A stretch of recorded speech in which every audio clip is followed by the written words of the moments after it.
বাবার বাড়িতে এসেছি ২-৩ দিন হয়ে গেল। আর এখানে চলছে মহোৎসব। এখানে একের পর এক মহোৎসব লেগেই থাকে।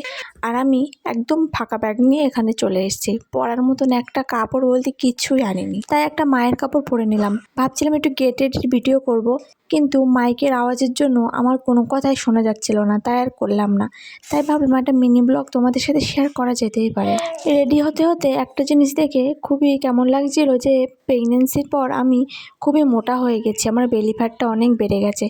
সি সেকশনের পর কার কার বেলি ফ্যাট বেড়েছে জানি না, আমার তো ভীষণই বেড়েছে। আগের মতন আর লাগে না নিজেকে, চেহারাটা অনেকটা বদলে গেছে। তারপর আমরা মহোৎসবের জন্য বেরিয়ে পড়লাম। সারা রাস্তাটা মাই নিয়ে গেল। আমি মেয়েকে কোলে নিয়ে বেশি সময় হাঁটতে পারি না। সি সেকশনের পর বেশিক্ষণ দাঁড়িয়ে থাকলে, বেশিক্ষণ হাঁটাহাঁটি করলে খুবই মাজা ব্যথা করে। এটা কার কার হয় বলো তো? আমার তো খুবই হয়। আমার বাবার বাড়ির এখানে গ্রামের মহোৎসবে খুবই আনন্দ হয়, সবাই খুবই আনন্দ করে। আর আমার মেয়ে ট্যাপ ট্যাপ করে তাকিয়ে দেখছিল, ও খুব আনন্দ করছিল। কিছুক্ষণ পর আমার মা আমার মেয়েকে নিয়ে চলে গেল নাচানাচি করতে। আমার মা আর মেয়ে দুজনে মিলে অনেকক্ষণ নাচানাচি করলো।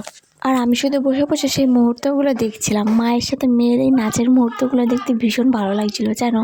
তারপর ওখানে খাওয়া দাওয়া করে নিলাম। ছিল ডাল, ছিল সয়াবিন পনির তরকারি ছিল। তো এখানে আজকে ব্লগটা শেষ করছি। ভালো লাগলে অবশ্যই একটা সাবস্ক্রাইব করো।